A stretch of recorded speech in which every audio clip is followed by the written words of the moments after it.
नमस्कार, आपण पाहत आहात ATV न्यूज. पाहुयात आजची बातमी.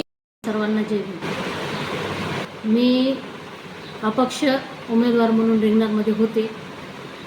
पक्षाच्या रीतसर सगळ्या प्रोसिजरनुसार मी पक्षामध्ये मागणी केली होती आणि जरी मला पक्षाने उमेदवारी नाही दिली तरी चालते. मी अपक्ष फॉर्म भरला होता, पण त्यानंतर प्रीतीताई जयस्वाल यांना पक्षाने उमेदवारी दिली आणि प्रीतीताईंना आमचं एकच म्हणणं होतं की आता तुम्ही ज्याप्रमाणे म्हणालात की गेल्या अनेक वर्षापासून आम्ही गेल्या 10 वर्षापासून पक्षात काम करते, भारिप बहुजन महासंघ ते वंचित बहुजन आघाडीपर्यंत, तालुका अध्यक्ष ते जिल्हा अध्यक्षापर्यंत मी काम केले आणि त्या कामाचा जो मोबदला म्हणून मी पक्षाला माझी विनंती केली होती की मला विधानसभेची उमेदवारी पाहिजे.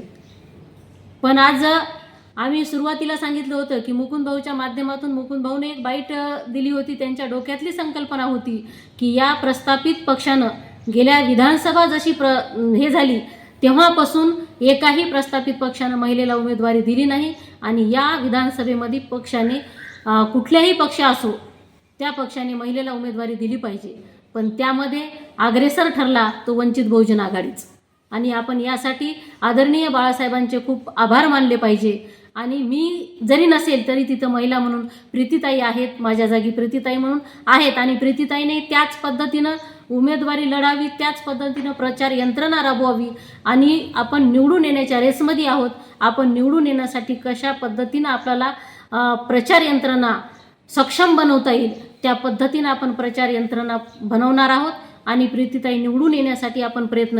बाळासाहेब आमचे सगळ्यांचे श्रद्धास्थान आहे. बाळासाहेब आमचं हृदय आहे आणि बाळासाहेब जर ICU मधून जर बोलत असतील, कार्यकर्त्यांना आव्हान करत असतील की मी ICU मध्ये आहे, OBCचं आरक्षण बंद झालेलं आहे आणि STचं आरक्षणाची इलेक्शनच्या नंतर अंमलबजावणी होणार आहे आणि हे जर होऊ द्यायचं नसेल, हे जर थांबवायचं नसेल तर पक्षाच्या कार्यकर्त्यांना आव्हान केले की ज्या ठिकाणी उमेदवार दिलेत त्या ठिकाणी सर्वांनी उमेदवाराला सहकार्य करा, उमेदवाराची मदत करा आणि जर बाळासाहेब आपल्याला ICU मधून जर बोलत असतील आणि ते कोणासाठी बोलत आहेत हेही लक्ष आपल्याला कार्यकर्त्यांनी स्वतः हे केलं पाहिजे.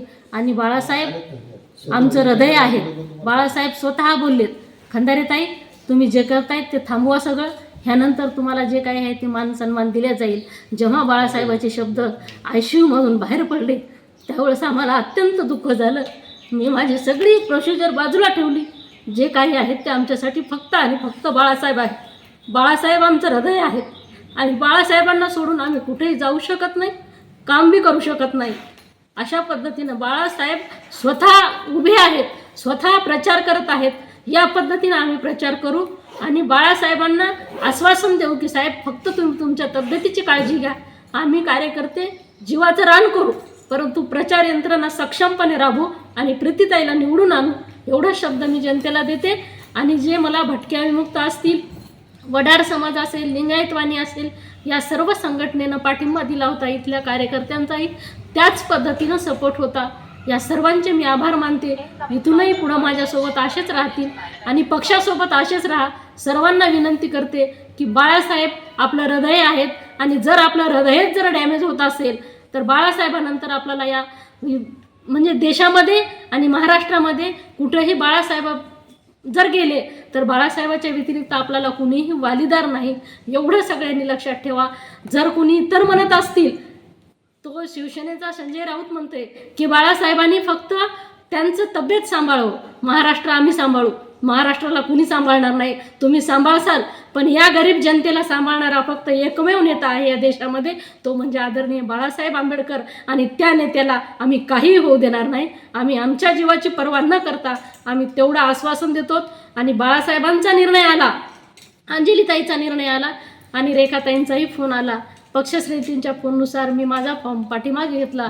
सर्वांनी मला म्हणजे सहकार्य केलं, त्याबद्दल पुन्हा एकदा मी सर्वांचं धन्यवाद, आभारी आहे. आणि प्रीतीताईला सर्वांनी सहकार्य करावं. काम करतो. आता आज ताईंनी एवढी मेहनत घेतलेली आहे, त्यांना पण इच्छा होती विधानसभा लढवण्याची आणि आज संधी मला मिळाली. पण ताईंचा एक मी व्हिडिओ खूप दिवसापूर्वी ऐकला होता, पाहिला होता की वसमत विधानसभेमध्ये एका महिलेला संधी मिळाली पाहिजे आणि तसंच धोरण माझं पण होतं. म्हणून आज या ठिकाणी ताईंची मी भेट घेतलेली आहे. त्यांनी पण एक अपक्ष फॉर्म भरलेला होता, पण आज माझ्या सांगण्यावरून तो अपक्ष फॉर्म त्यांनी पाठीमागे घेतला. म्हणजेच वरिष्ठांच्याही त्यांना फोन आला आणि वरिष्ठ नेत्यांनीही त्यांना विनंती केली की आपण अर्ज मागे घ्या आणि वंचित बहुजन आघाडीचे जे उमेदवार आहेत, समजा मी, तर जास्तीत जास्त सगळे कार्यकर्त्यांनी सहकार्य करा आणि आपली सीट निवडून आणा, यासाठी प्रयत्न करा.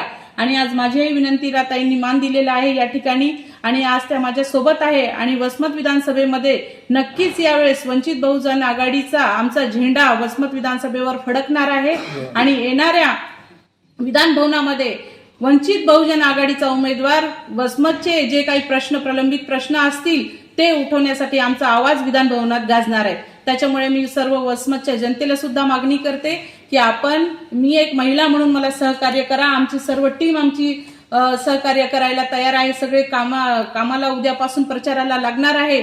तर आज जी परिस्थिती आपण बघत आहात, महागाई असेल, बेरोजगारी असेल, महिलांचे प्रश्न असतील, तर ह्या सगळ्या प्रश्नांचं निवारण करण्यासाठी वंचित बहुजन आघाडी तयार आहे आणि सक्षमपणे आम्ही निवडणुकीला सामोरे जात आहोत.